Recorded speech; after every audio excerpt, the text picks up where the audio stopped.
Hello, it is Cliff Schecter's Blue Amp live stream on the Cliff's Edge channel on YouTube, Twitter, Twitch, LinkedIn, Facebook, and you may have noticed I'm not Cliff Schechter, but I play him on TV. I'm Matt Robeson of the Worth Knowing Substack. I usually host the live stream on all of these channels, all these platforms on Tuesdays. Cliff usually hosts the show on Wednesdays, but Cliff is taking a well-deserved week off with his family in an undisclosed location. The major reason I don't want to disclose the location is that President Trump would immediately promise to set a retaliatory tariff on it. Then he'd backtrack. Then he'd announce that he'd made a deal.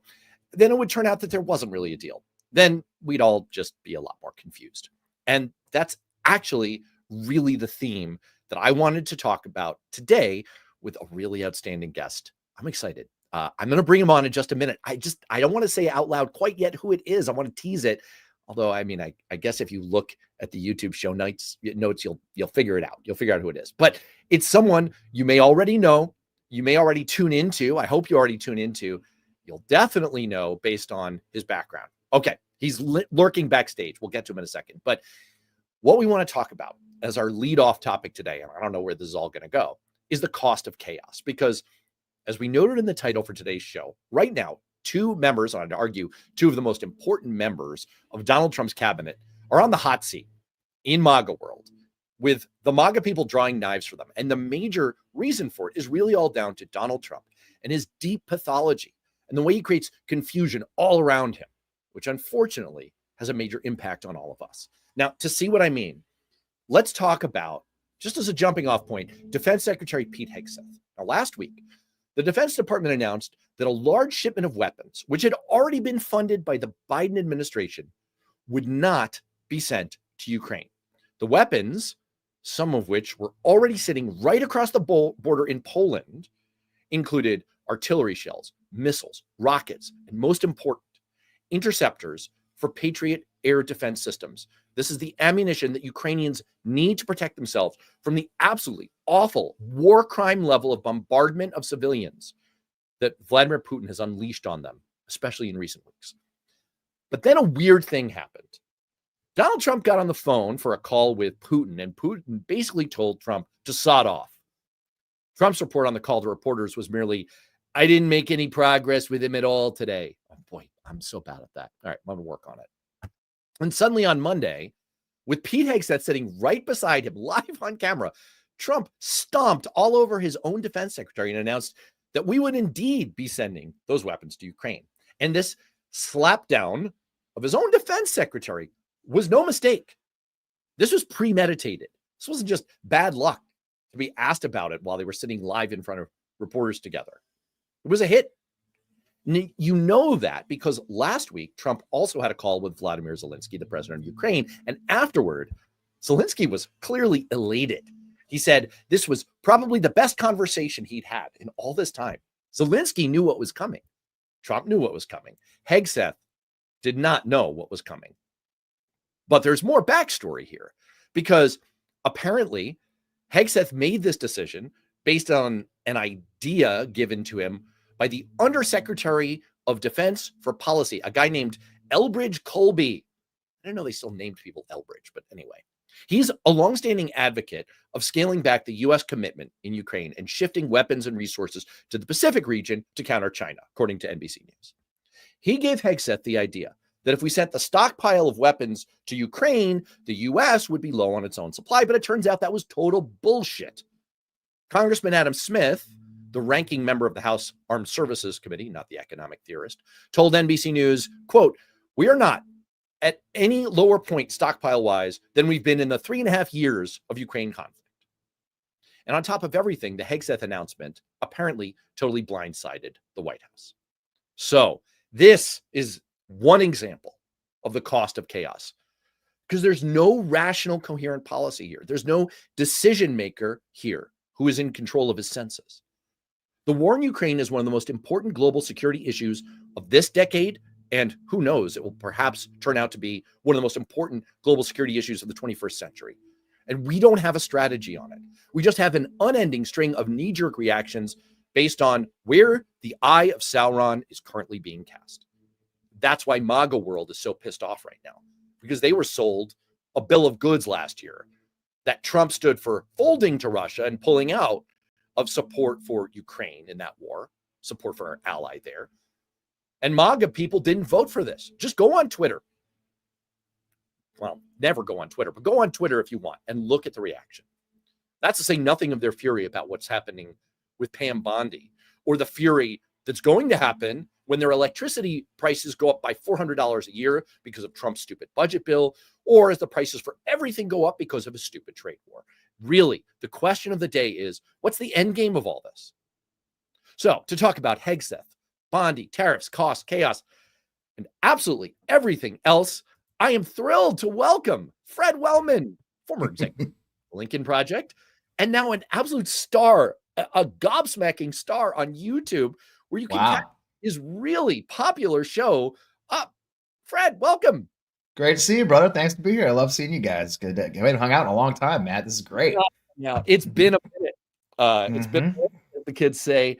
You and I have done this. You and Cliff have done this. For people joining us late, I am not Cliff Schechter. I play him on TV. Cliff and I, fun fact, go all the way back to high school. We used to be track stars together. He was actually a track star. I was sort of, I worked hard. So, it's really fun, but you've been on my podcast many times before. And it's great to have you back. I mean, look, I do want to get into the cost of chaos. Just give me the thumbnail real quick, right up front. Your show. I mean, it's a runaway hit. You're like per show. Got a couple. I've got On Democracy with FP Wellman that appears on the Midas Touch Network every Friday night. Does really well there. I love being on the Midas Touch Network. I can't believe I've been on Midas Touch for 3 years now, which is incredible. Doing very well there. And then I got my new show. Well, new now. It's 6 months. We call it Too Late to Cancel. Sunday morning live right in the On Democracy channels on my Substack, fpwellman.substack.com. And we're doing great. We have a great community building, a lot of audience, just talk to a lot of things. It's an exciting time to talk about things. It absolutely is. We are living through the Chinese curse. May you live in interesting times. I love. We're living through interesting times. For you, the interesting stuff is good. For the rest of us, not so good. Not so ideal. And look, again, this was sort of my summary theme, is the cost of chaos. Let's talk Hegseth first. I mean, you're a veteran. You know military, the Pentagon, you know how this operates. I mean, what is what goes through your mind when you see all of this playing out, the commander in chief sitting next to and just smacking down his own defense secretary over a core piece of U.S. military defense, national security policy, in which he's veering wildly from one position to another based on who knows what? What's your reaction to that as a veteran, as a military policy expert? Well, I honestly, I'm not a big fan of Pete Hegseth. I've actually known him personally for years. I was against his nomination in the first place. I've been very hard on him with all the ridiculous things, from Signalgate to the ridiculous focus on DEI to the idea that they're actually taking books out of the schools for DoD children. I mean, it's just a ridiculous, stupid line of bad management. The thing is, Pete Hegseth is the perfect example of a guy who's promoted well ahead of his abilities and well ahead of his knowledge. I mean, the guy, he never even led the largest military operation he ever led or group was a platoon, which I had 3 of when I was 24. Okay. I led a platoon in Korea, 2 platoons. And, I led a platoon in Desert Storm. That's he never commanded a company. He never commanded a battalion. He left as a major. He's so far ahead of his abilities and his experience. And it shows every day. It's a classic situation where he is constantly doing the simplest things. This obsession with working out with the troops, the obsession with grooming standards, the obsession with DEI. None of these are the job of the Secretary of Defense. So this is what happens when you've got a guy who knows certain things. I do push-ups. And so you've got a situation where you've got a person who's supposed to be leading the largest department of our government, who's so far well beyond his knowledge and his capability. And that translates into what we saw this week. An undersecretary has an idea. He executes it, forgets to tell like the rest of the United States government. I guess there wasn't a signal chat for that, shockingly. And, if you read the articles, Marco Rubio didn't know, who's the national security advisor. Among his many hats, I think he runs Is Marco Rubio running the Lincoln Center? I don't even know who's running anything. Kennedy Center. I don't know who's running. But so Marco Rubio. I know he's National Security Advisor and he's Secretary of State. I think he cleans up the Pentagon basement too. And so he hadn't told any of them. And so Kellogg, who's the special envoy to Ukraine and Russia, didn't know. And so you get a situation where, and then you got a president who has no idea what the F is going on in his government. Okay. Trump doesn't know what's going on. So yeah, nobody knows. So he gets blindsided by a reporter saying, hey, what's up with that? And he comes up with, well, we're putting him back in. And there's Hegseth sitting there looking like a fool because he is a fool. I mean, the great thing about Hegseth looking like a fool is that's his natural state. I mean, he has resting idiot face, and it is really, it's just the perfect icing on the cake for everything this guy is about. He's completely incapable of doing this job. It's a really interesting exercise, and I'm going to go somewhere with this. I promise. It's an exercise in almost Kremlinology. You and I are of a vintage where we remember during the Cold War, there was an entire section of our national security apparatus dedicated to Kremlinology. They were experts on how things operated inside the Kremlin, trying to figure out what Russia policy was going to be, kind of reading the signals. Condoleezza Rice, that's where she comes out of. Right. That was her whole claim to fame. And it's titans of our history. Yes, exactly. I mean, it's disquieting to me to pick there's a euphemism for you, that we now have to engage in an exercise in Kremlinology in our own government to try to figure out, I raised the possibility that I think this was a premeditated hit. I think that Zelensky knew that this was going to be reversed. That's why he was so elated last week. I think that Trump knew. I don't think he was blindsided by this. I think he was raring to go. And the Potemkin village, the miming, the Pyongyang style. If you look at this clip, and I should have brought it up here from Pete Hegseth, as Donald Trump is just grinding him into the pavement. And Hegseth the whole time, as Trump is saying, yeah, Pete Hegseth, he's an idiot. He has no idea what he's talking about. We're definitely not doing that. But literally, we're saying, we're definitely not doing that. Hegseth is going, I mean, it's yes, boss. Oh, please. May I have another? He's in such thin ice, man. He's on such thin ice. Humiliating. Everybody knows he's on thin ice. He was put in there. He was put in there by Don Jr. Don Jr. forced him in. The story of his nomination is Susie Wiles took a brief vacation during the transition. And while she was gone, Don Jr. and some of the bros got into Trump, said, oh man, Hegseth's the man. He's the troops will love him. It was this whole crap. And that's how he got the gig. He was never fit. He never fit in with what Susie Wiles had in mind. Rubio doesn't like him. Nobody likes him. And that's the thing. The story they like to put out is the troops love him. Well, I was a troop, and my son was a troop. My dad was a troop. And I went to Rangers. I would never serve in the Ranger Regiment. Let's be clear, but I did get my Ranger tab, and I'm Ranger qualified. I got it as a young captain. And I'll tell you, we used to call guys like him Skyline Rangers. And what that means is these are the guys, when you're traveling on a high ground, they teach us in the mountain phase, you don't ever want to travel on the top of the mountain because you get skylighted. You get skylighted against the sky, and the enemy will see you. But then when you call somebody a Skyline Ranger, it means it's somebody who likes to stand out. Like he purposely stands out. And the reason it's such a slur is because those guys get you killed. Okay, if you got a Skyline Ranger, they're going to get everybody killed. And that's what Hegseth is. He wants to be in the spotlight. He wants to be about him and him only. That's what the whole bullshit workouts, the troops, and doing fucking push-ups when he should be in the office negotiating with foreign nations, and it is a classic case. So the troops see right through. You should see the comments I get. People send me messages like, "This guy is such a clown," and so they want to make it that all the vet bros think it's tough. And you very rarely see line troops going, "Oh yeah, I love him. He's the best," unless they're MAGA. And it's just he's a clown. He's way above his head. I want to throw something at you. Tom Nichols in the Atlantic wrote up a whole piece where he was on a similar theme to the one we introduced at the top of the show, that this is sort of the cost of chaos, and that in the absence of a commander-in-chief with a strategy, this is what happens. Is it starts to become an adhocracy of lower level staff who are kind of driving the boat. Now, look, I'm a longtime congressional staffer. No one thinks more highly of the role of staff than I do. never ahead of the people who are actually elected in our democracy to make decisions, but you need to have a strong staff behind you. And one of the points that I've been making in my writing in Newsweek, this is one of the first things I wrote, maybe as some consolation to Democrats who were despondent after the election, was, look, it is going to catch up with Trump that he's bringing in not the A team, not the B team, not the C team. Like, he's down at like grade F meat, mostly circus animals, some filler. That's the level of people that he's brought in. And over time, you pay a tax for that. You pay a penalty for that in bad decisions, people running around, spending their time knifing one another.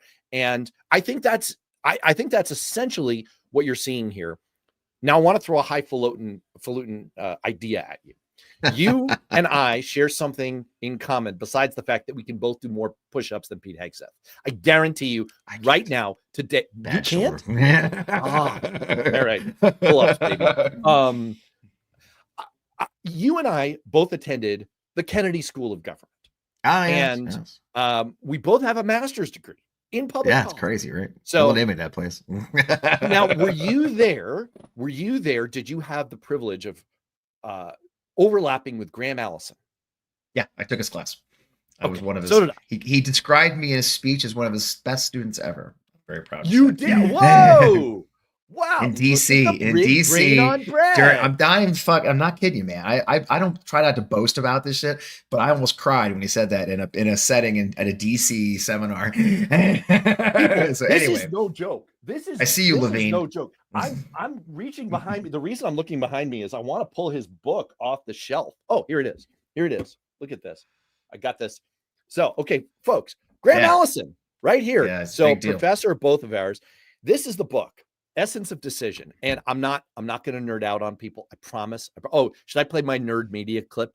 Let's play the nerd media clip just for a second. Whenever we're going to nerd out for a second, I got to play this. So here you go. Nerd alert! It was my understanding that there would be no math. I don't even know what that means. No one knows what it means, but it's provocative. All right. Okay. Drunk first. Professor Allison, who says that you are the brightest student he ever had, wrote this book, which is very famous in poli-sci circles.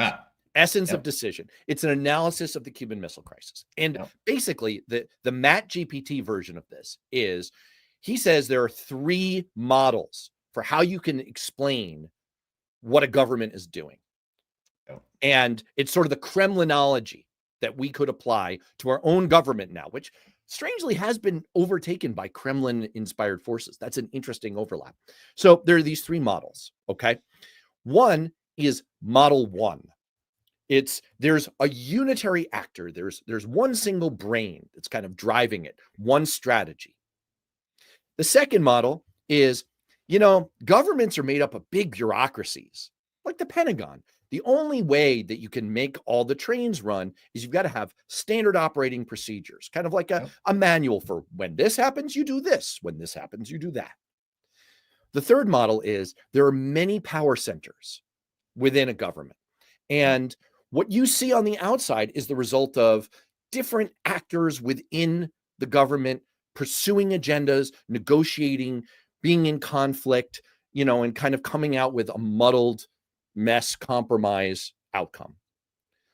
What I would submit to you is, and that was a long stem winder of a setup, is that what Tom Nichols is saying about the chaos and the fact that Trump is really not making any decisions here is because there's no model 1, there's no brain, there's no commander in chief making policy here. It's all devolving into model 3. It's all devolving into many different power bases. And this guy, Elbridge, what's his face? Some undersecretary somewhere who has an axe to grind against Ukraine, making decisions, and then telling Hegseth, who has he's been promoted way above his competence, per your point. Hegseth saying, all right, that sounds good to me, blindsiding his own White House. Is that what you see? I mean, do you think my argument holds water here based on, Professor Allison's blessing of you as a real expert on this, that what we're really seeing is these lower level incompetence from the F team making all kinds of crazy decisions, and Trump occasionally, veering in and seagull managing it, meaning you flap in, you crap all over everything, you fly away. Is that what's going on? Yeah, that's exactly. I mean, it's exactly. They can't even get me to work for, like, they haven't, the people he fired because he thought they were spying on or whatever haven't been replaced. Hegseth has built, and it's the classic story when you've got somebody who's paranoid and doesn't trust anybody. He's closed the circle even tighter with more incompetent people. I mean, look who he's got for his comms team. Graham, what was it? Graham Allen. He's doing the rapid response. He's like a vet bro. You've got these other clowns, racist and clowns and anti-Semites circling. So you've got a very bunch of people in very high level positions who have no business being in the United States government, no matter making decisions for the United States government, who are surrounded and led by an incompetent fool. My hair looks amazing. Thank you, Ashley. It's curls. It's just curly today. Jesus. people who are listening. And by the way, it's all real. This is my real hair. So I have to give an explanation. But we digress. Some people will digest. You can listen to these live streams either through the YouTube app or I put them in the Beyond Politics podcast for people who want to go. They don't want to see the video. So Arizona Sunflower is in the chats, throwing a little bit of loving, I guess, questioning, supportive. It's very curly today. Threads there, which looks amazing, dude. I know. It looks it's good. all real. I mean, we still got our hair, 16, man. I'll be 60 in 3 months. I'm just glad I got it. Hey. But we digressed. Right. It is truly, it's that situation. And the thing is, they don't even understand basic government. There's a national security system. There's a system of coordination, because every decision you make at that level of government affects other levels of government. So I'm just teasing you. I love it. The thing about to remember is that it's just, there's a system. No, there is, every action has a reaction somewhere else in the government. So when Eldridge Colby decides that he wants to stop these things, you didn't inform the guy who's got to stand with Zelensky. You didn't understand. You didn't inform the people who transport that stuff. The army soldiers out there, the weapons are sitting in Poland that need to be transported across the border. There's a long chain of actions that occur at that level of government that people just do not understand. You don't just write a memo or send a. They don't even write memos. I hear they just literally. I'm so not offended, sister. You can't imagine how little you're had to work a lot hard. I got Mike Levine in here telling me not to do push-ups. You got nothing. But we die.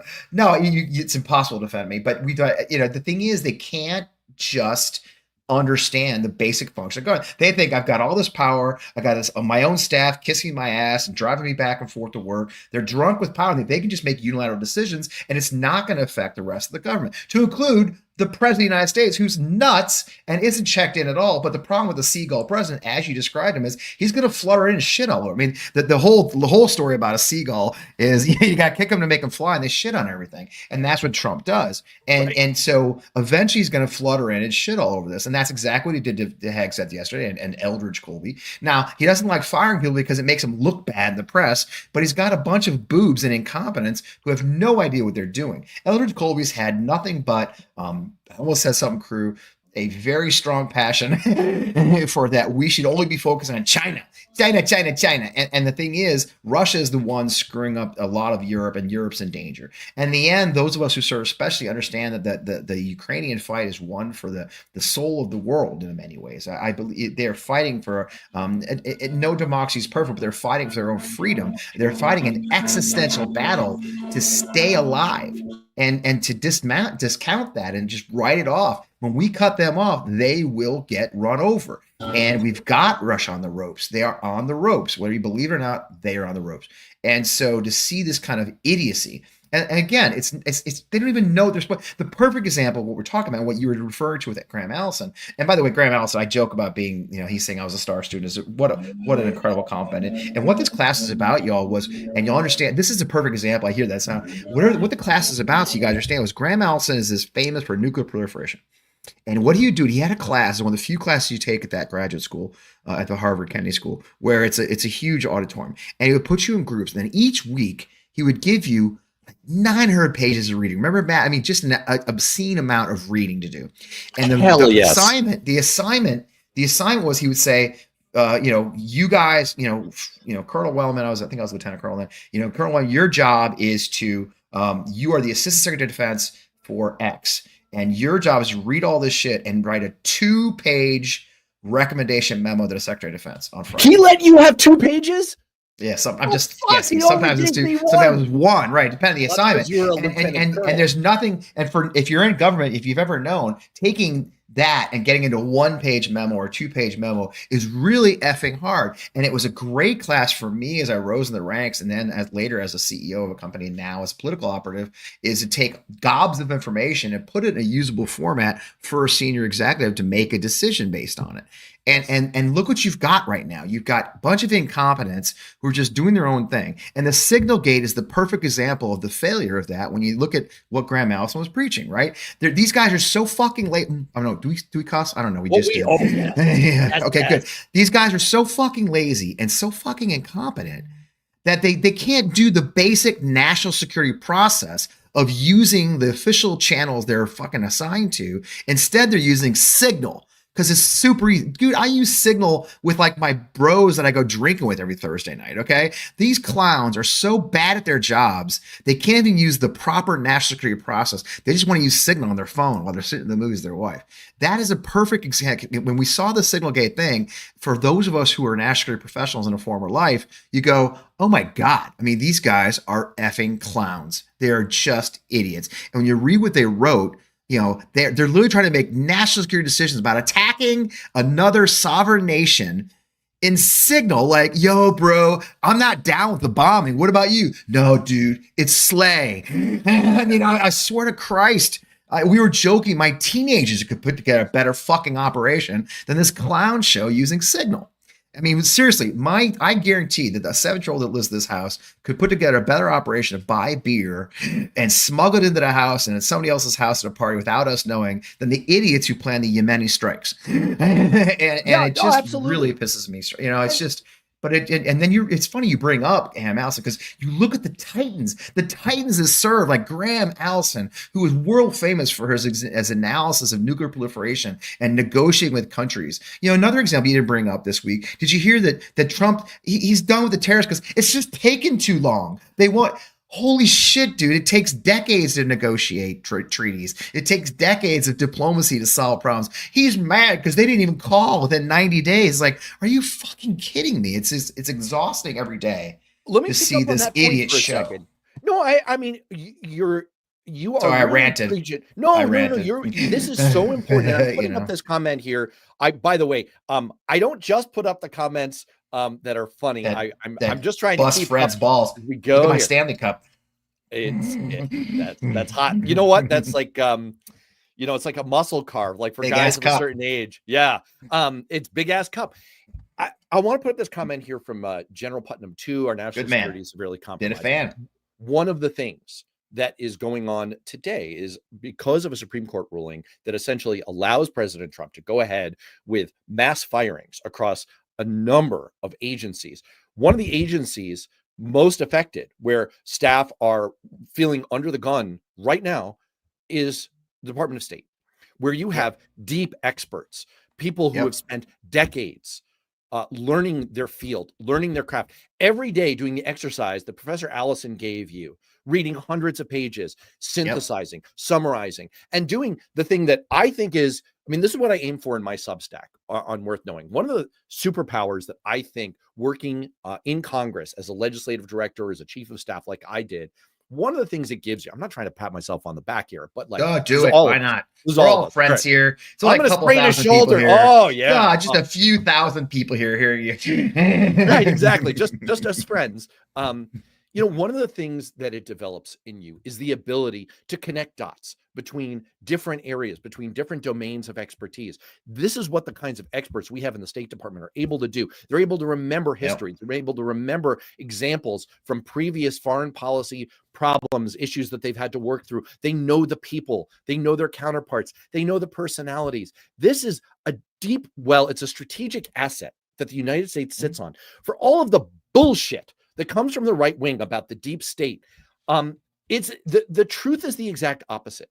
It's that we have a strategic reserve of expertise, and it comes from, by the way, it's a feature right behind you is the name of your show, On Democracy. This is a feature of democracy. It's a feature of not having a Putin-esque, you know, I talked about Potemkin Village, style autocracy where everyone just intones whatever the dear leader wants to hear.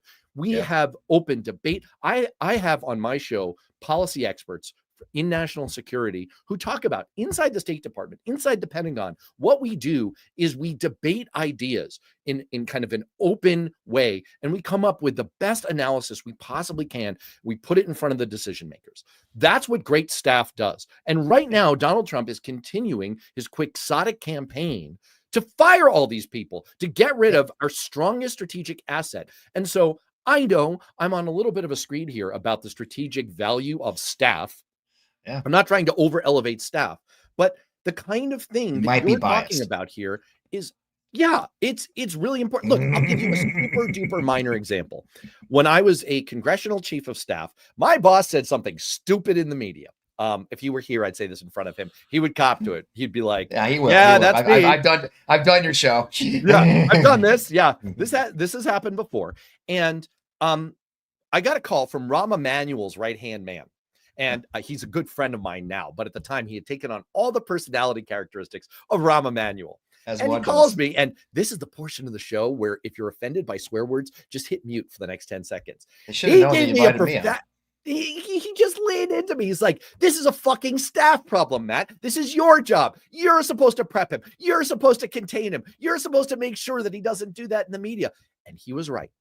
It's ultimately, it's the people, it's your team. It's the team that you are hiring around you. And so this is the consequence of chaos. This is Trump's inability to manage anything, to have a coherent thought train of his own, to have a strategy that he wants to pursue, to tell smart people around him who are willing to work in his administration because he's not an unhinged lunatic, to tell them, "Here's my vision.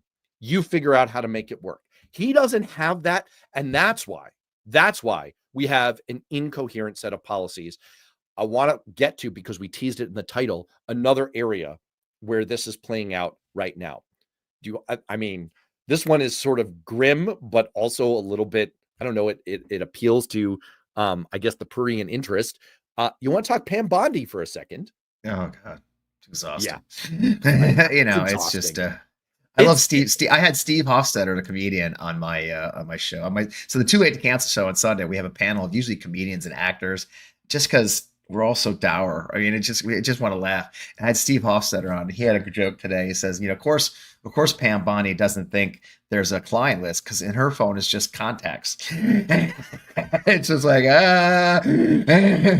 exactly. It's like, it's a contact list. Right. Yeah, it is. And these it is people just, participate again, in the Signal chat. Yes. So yeah. I mean, for people who are kind of catching up to this, I don't know. I mean, let me give I'll give the 10-second Matt GPT synopsis.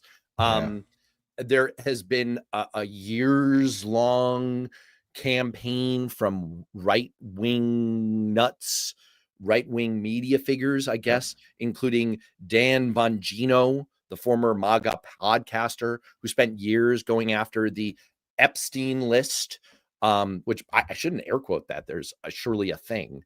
But that's the point. JD Vance was part of the whole Epstein conspiracy crowd. Kush Patel, he used to go on MAGA podcast to rant about the Epstein list. Well, last week, Pam Bondi overpromised and underdelivered. She released a whole bunch of new information that turned out there was no new information at all about the Epstein files, and then promptly announced there's nothing more to see here. We're done. The case is closed. There's no further information back there. And MAGA world is melting down. Now, some of that is probably because there is a huge Venn diagram overlap between MAGA world and QAnon conspiracy world. They may, in fact, be concentric circles.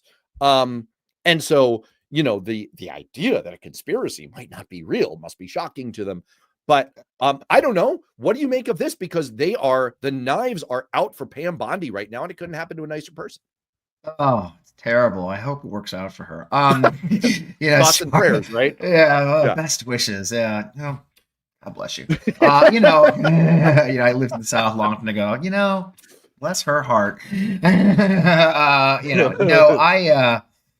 I don't know. I wish her the worst. Well, that's the thing. It has been the mantra for years. Bongino made a whole living out of 3 years of saying it's out there. His screeching. I got clips on my computer probably I could show of him screeching about how they're going to get him. They're going to go to jail. His veins popping because he's nuts. The whole thing is crazy. And then they get in. It's like, oh, never mind. I mean, look, the fact is we know who's in there. They know who's in there. Everybody knows who's in there. His own biographer, Wolf, that he's in there. Okay, that he was a friend. He's on the flight log 7 times. There's video of him dancing and joking, looking at women. I mean, give me an effing break. Yeah, of course Epstein was hanging friends. And when they raided his house, there was supposedly 1,700 photos. Were those just him? Okay, so you're trying to tell me that photos? 1,700 photos. So you're trying to tell me that Epstein just had a lot of selfies. I mean, give me an effing break. There's photos of his friends doing terrible things. I'm looking at my phone right now. I'm not sure that I have 1,700 photos. I don't know. I take pictures of my cat. Yeah, I don't want to make a comparison to my wife and kids because when we're talking about, but not that many selfies. And the thing is, it's clear, and whoever's in there, look, and I'm not a conspiracy guy, I'm a reality guy. A reality is this guy made a living doing really horrible things, ingratiating himself to very powerful people and sort of inoculating himself from prosecution by the very way he did it, by being close to very famous people. Yes, Bill Clinton's in that list. Yes, Bill Gates is in there. I mean, this isn't. That's why I said this isn't political. There's some really terrible people in there, and the truth will come out someday. But maybe not now. Maybe they're going to finally get rid of it. But the fact is that Trump was his friend, and there's this apocryphal story about how he heard he was hitting on women and kicked him out of Mar-a-Lago. Yeah. Bullshit. Okay, I mean, give me a break. Give me a break. Kicked him out. So I am shocked. I will. People who would mistreat their fellow human beings here. What's that line that movie? I'm shocked to hear there's gambling going on here. Yeah, and so it's the whole thing's just a power play. And the problem is, in this case, they went against their own people. And look. Trump kept up the facade of being a populist and a man of the people for the first one because he really thought he'd have to get reelected. The second Trump administration is about that.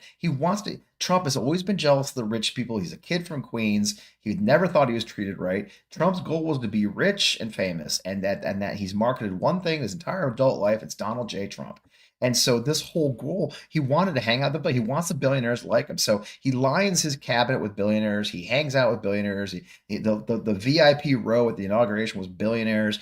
And he doesn't give a shit about the average person. And he thinks MAGA is a bunch of idiots. And he knows, because some of them are, not all of them, some of them are wonderful people who've just been bamboozled for a long time.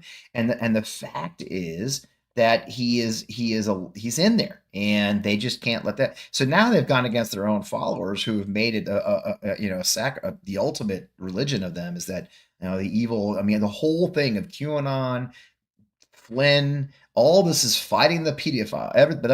Everybody's a pedophile. That's the one thing they throw at me every time I'm on the internet. I probably open Twitter right now and be called a pedophile because that's their jam. And now the guy they thought they literally have elevated is the guy fighting the evil pedophiles. His people just said, "No, never mind. There's no pedophiles."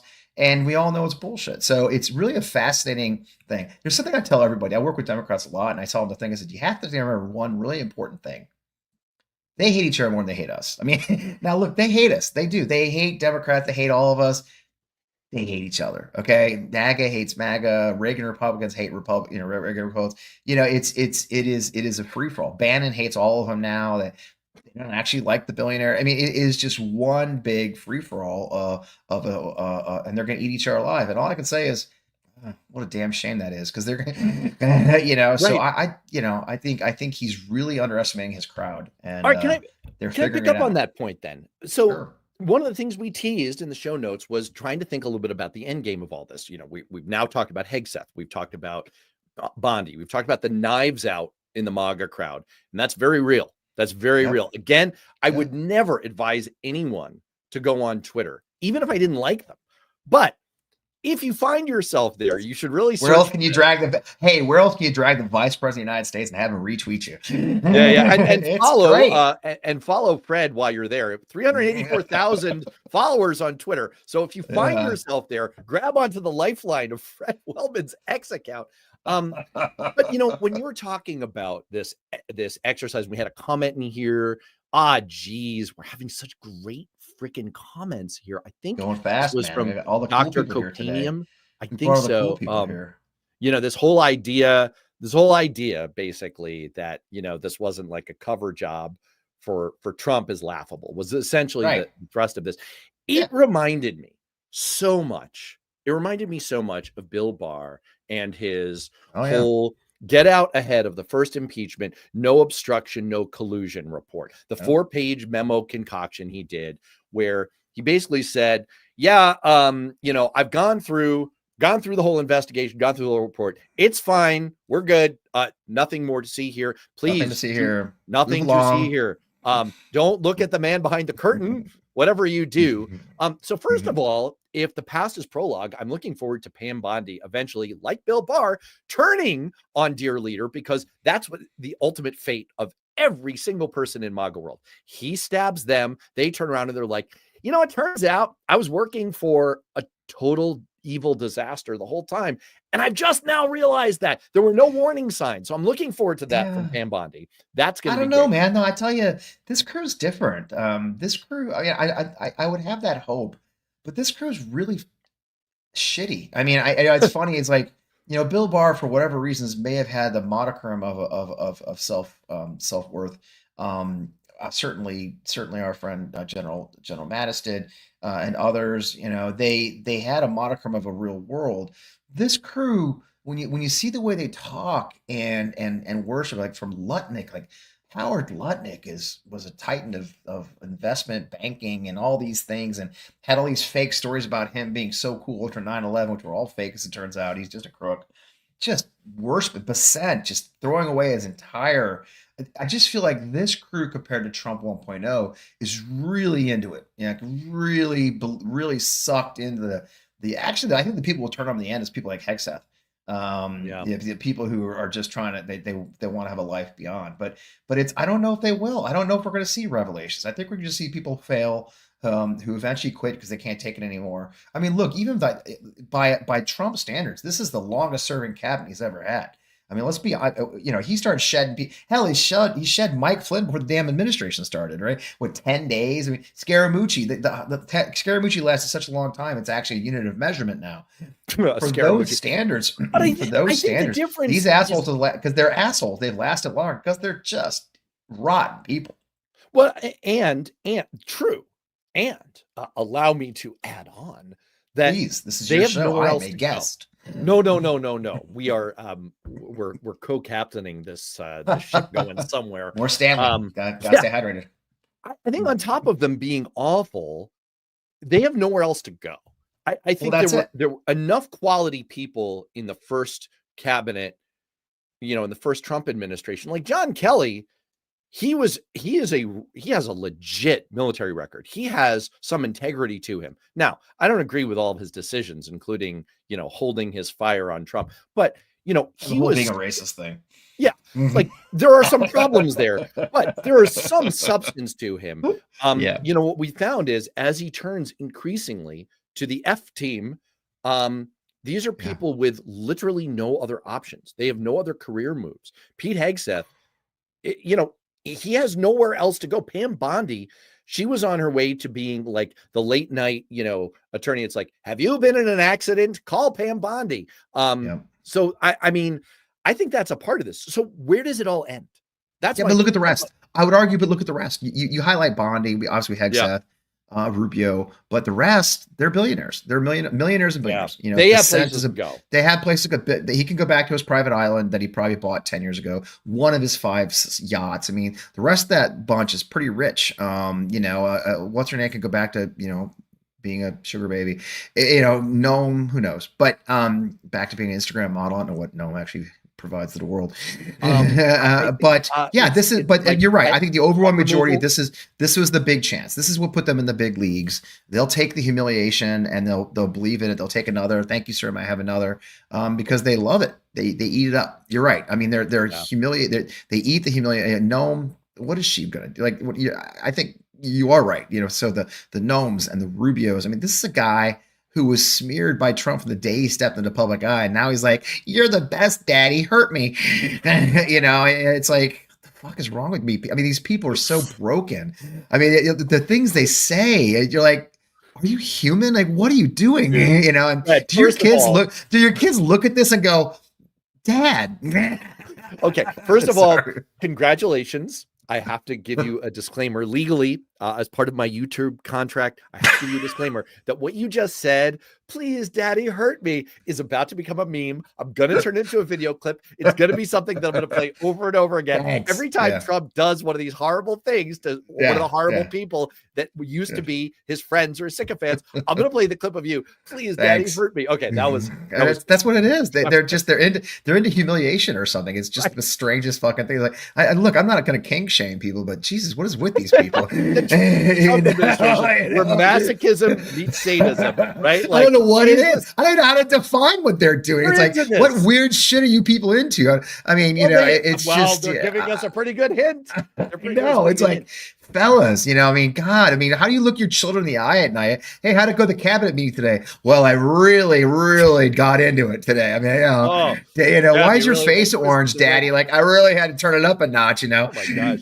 But what do you think of the gold filigree? It's like, it's all fucking crazy to watch unfold. I was joking yesterday on Twitter, like, God, Putin's over there going, damn, guys, turn it down a notch. All right. You know, it's just my new idea. You know, pitch you something live. I'm going to pitch you something live. You've got several shows going. All right. I do. I can't focus. I'm a mess. No, you've got so many things you're thinking. You were telling me off the air before we went live. I'm not going to spoil it. I'm not going to step on it. But you're thinking of launching yet another show. Forget all that. Okay. Forget all that. You, me, we're going to do a midnight version of this show. That's going to be the NSFW version. Where we talk about the kinks of the MAGA Trump administration.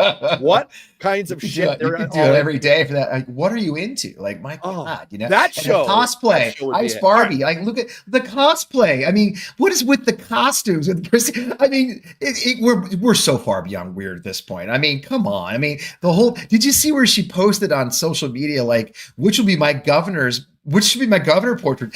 This horse, this horse, this horse. Like, what the fuck is going on with these people? It's like, don't you have jobs? I mean, who has time running a department of the United States, the government? Now, ICE is what, the fourth largest army in the world, I think, or some shit.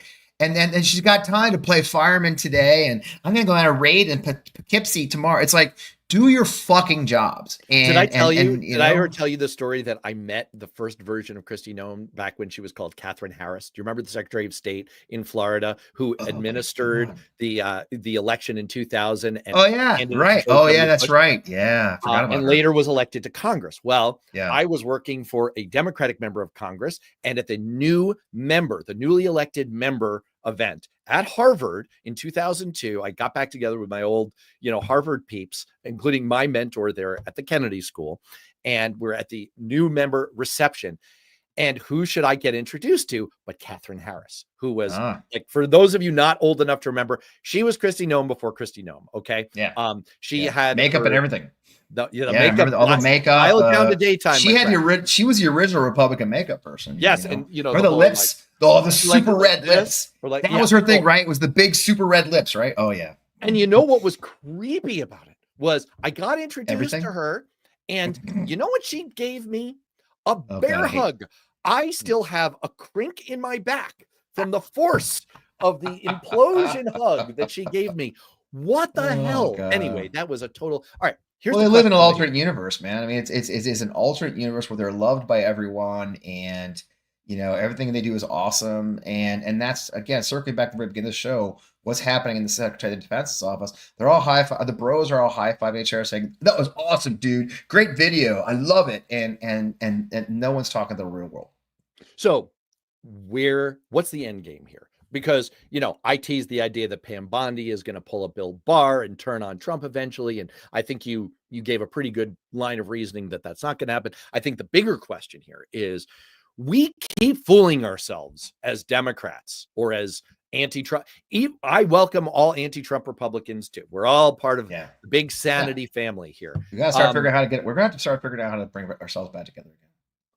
Well, so that's the question is we keep fooling ourselves. You know how John Oliver has this ongoing bit where it's like some new thing will drop about Trump and he'll say, we got him. And he'll drop a banner and all that shit. And Yeah.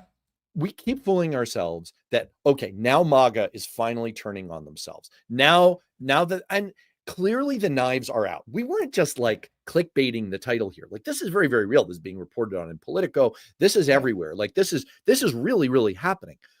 But is it going to matter? Is he just going to be able to keep skating along? Are there going to be consequences here? One of the things I teased at the top is that you're seeing this exact effect play out where there's no organizing brain at the top with a vision that's trying to drive policy with all this immense power that we hand to the president of the United States.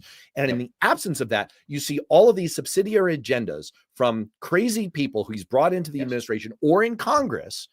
And we're seeing these people with axes to grind being empowered to play out their private policy fantasies. One of the places we just saw this play out was in the bill, the Trump Republican budget. I'm not going to call it his name for it. It's stupid. But we saw it play out in that where Trump kind of got a couple of the top line things that he wanted, but underneath it, all of the details. I just went through this on the live stream yesterday with an old friend of mine from Capitol Hill, Ryan McConaughey, who was the right-hand man for policy to Chuck Schumer for many years, really understands where all the bodies are buried inside a bill like this. And we ran through all the horrible stuff that was talked into this bill. And this is what happens when you let, a bunch of grade F morons into Congress and into the administration and let them have loose with the country's finances. And so, are the chickens going to come home to roost here? Is there going to be a price to pay for all of this? Or is the MAGA pushback that we're seeing now with Hegseth and Bondi going to start to finally turn on Trump? Or is that just another John Oliver style illusion? Yes and no. So here's how I see it.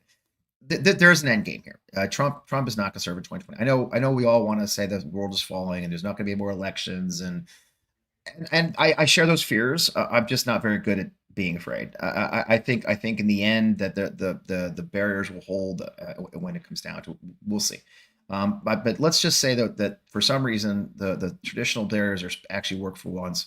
Supreme Court actually does something that isn't just in their own interest, and Trump leaves in 2020 like he should. He's 79 years old. He's not healthy. There's just no denying that. We can lie about his health all we want, but he's not a healthy 79-year-old. But he may live for a while. I think his mom was 155 years old when she died. At least she looked like it. And so who knows? But there's really no mantle. There's no one to take the mantle. It's not John Jr. If you've noticed, the kids have sort of disappeared since the new administration, probably because the deal was, look, Elon, Vought, Miller, who all these print came in and take and say, hey, look, we're going to get you your meme coin. You're going to be a billionaire. Just stay the hell out of our way. And by the way, the kids can't play. And so you don't see much from the kids anymore. And so there's JD Vance has negative charisma. Like if it's like he's a black hole charisma, he's one of the most useless human beings on earth. If you can even call him human sometimes, he's just an ephemeral chameleon of nothing. And my kids would say he has negative aura. He has no riz. Yeah. Am I using those words correctly? No. Jesus, just stop now. And so, there's really no one to take the mantle. So in the end, it's going to be a lot of people who think they should be. It's going to be Tom Cotton. It's going to be Josh Hawley. It's going to be, you name them. And there will be a food fight for this. On top of that, you've got Steve Bannon throwing his grenades. Now you've got Elon Musk threatening to start a third party because you know what we need? We need a power for the billionaires. It is just the end game is coming. What I tell people though, and I give a number of speeches here in Missouri. I'm giving one here on Saturday to a coalition of Democratic groups. And I tell them, look, you just have to look at this. The American Revolution wasn't 1776. That's when it started. It went 8 years. Okay. And it was a grind. Anybody who's actually studied, everybody thinks there's these big battles when it was over. It was a grind. And in 1776, we almost lost the whole thing. But yeah, we left, but they left Boston and moved to New York. We moved to New York. They chased us out of New York. They moved to Philadelphia. They chased us out of Philadelphia. We got a draw at Princeton in the 100-degree heat. If you watch Hamilton, you know about that. And then at the last possible moment of 1776, George Washington crossed the Delaware and took Trenton. There was Wellman there, by the way. My ancestor was there, and it saved. Really? It saved. Yeah, yeah. The 13th Continental Regiment, and it saved the revolution. Okay, and then it went for another 7 years. And so none of this. We're not going to have this heroic victory where we're waving a flag. It's going to be a long grind. We're going to have wins. We're going to have losses. You know, I'm a veteran. I talk about veterans issues a lot. They were gonna get rid of 72,000, 80,000 veteran or VA employees. That was the big plan. Yes. They Yes. put in some early retirements. They put in early departures. Now they said, you know what? We're not gonna do a RIF. It's just gonna be whoever leaves between now and they're saying 30,000. That's terrible. They should be building bigger, not smaller. But they stopped. We won. That's a win. We raised so much hell. They decide not to fire 15% of the workforce. Is it a perfect victory? No, it's a victory. And so I think we have to get in our mindset that we're going to have wins, we're going to have losses. The big, beautiful bill, whatever you want to call it, the big shit bill is a bit of a loss, but we could turn it into a victory because you know what? When it starts kicking in, look, let's say a family makes $100,000 and as a family, they're going to see about $1,700 to $2,000 in tax savings per year. That's it. With the new student loan rules, you're going to spend $2,000 a year on fees and servicing. So if you're a rather average American who didn't play by the rules, you played by the rules. You graduated high school, you went to college, you took a student loan, you got a graduate degree or graduated, you went to freaking get a job. You just got hammered in the ass. Okay. So yeah, we're going to give you $2,000. We're going to take it away because you had the audacity to take a student loan. So the average American is going to see that this is all horse shit. You know, people are really scared right now that when this kicks in, this tax breaks kick in after the midterm, people are going to go, well, look, my deductions are less. Look, come on, man. I mean, look at the numbers. The numbers just aren't going to be big enough for anybody to go, wow, this is huge. Let's invest this $100. I saved $100. I can buy stock. I mean, it's a fucking lie because you're spending $100 extra on groceries. I bought a few things for our little barbecue on Sunday. It cost me $70. And I don't buy expensive shit. It's Doritos and Lay's and shit. So the average American knows this is all a lie. And there's this movement. That's why you see No King's Day. That's why here in West St. Louis County, we had 7,000 people on the side of a busy road in a very Republican district because they're tired. And if you look at why Mamdani won in New York, because people are sick of it. They're mad. And this is the danger for us as Democrats. They're mad at us too. Okay. You know, the Democrats, I mean, when you've got Clyburn, wonderful human being, you know him, you know, in his 80s now, when he endorses Andrew Cuomo, who was not just rumors of sexual impropriety, was investigated by the Attorney General for sexual improprieties. But he calls him, he says, I'm going to endorse him because the mayor of New York could play a key role in the future of the Democratic Party. Andrew Cuomo is 67 years old, okay? Like, if an 82-year-old says the 67-year-old is the future of the party, and you're Gen Z, you're like, what the fuck are you talking about, right? And so if you look at all of that, you know, there's people who are sick of this shit. And you look at Gen Z kids that I'm raising 4 of them, and they're like, what the fuck's in it for us, Fred? What are you guys giving us? So we are at a very critical moment that I believe in our history where the younger generations realize the American dream they were promised is bullshit. Where they're watching billionaires get richer. You see Jeff Bezos in Venice rubbing our faces in his richness. You know, $56 million Instagram fuck you wedding. And a lot of people did see that as a fuck you. And so I believe we're at a crux. So you're going to have MAGA eating itself. You're going to see lie after lie put to the test. There is no Epstein list. Okay, right. They know that's a lie. Everything. Oh, this bill is for us. They know it's a lie. 17 million people are going to lose their health insurance. Oh, no, it's just the lazy people and they need to work. Oh, it's just the illegal immigrants. Nope. Your mom is going to lose her health insurance. And then hospitals are going to fail. And they're going to go, well, I understand. Well, it failed because of Medicaid being cut. All this will come home to roost in time for the 28 election. And so I do believe in my heart that they've spent so much time taking advantage of their people that the truth is going to go. Because the fact is, Americans, yes, they've got a propaganda machine, but when I go to the grocery store and I can't buy shit, it doesn't matter what Fox is telling me anymore, right? And so I really do think, I kind of ranted there, but I really do believe in my heart. I think we're at a very critical moment. The midterms are going to be interesting, and then 28 is going to be interesting. And if we just keep fighting, if we take our little wins and stay in the fight, I think we'll be okay. It's a great place to end on. And let me just try. I'm going to just try to pull on a couple of the threads that you wove out there as we work our way toward the end here. I think the overarching theme of what you just said is the arc of the moral universe is bending in a good direction here. It is not going to happen on its own. It is going to take a lot of effort. If we're waiting for a magic savior to come, Barack Obama's not walking through that door. Okay. He's busy. You know, and that means it's going to be on people like us. And I know that's an exhausting prospect. And right now we are kind of the nadir with this bill having just passed and with all of these terrible things being done in our foreign policy, in our military policy. But I think you're right. I think the seeds have definitely been sown, and your invocation of the Mamdani victory is spot on, because what he did, aside from the fact that he was positioned against an old relic of the past who is a serial sexual harasser, you know, clearly not an attractive figure at all. In addition to that, what Mamdani did was he focused like a shark with a freaking laser beam on its head on prices. Affordability.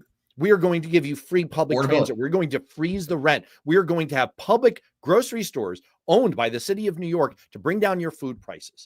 And we have seen in the 2024 election that when it comes to the economy, what really hits people, what they care about is their bills. What they care about is their costs. What they care about is the price. Empty bank accounts.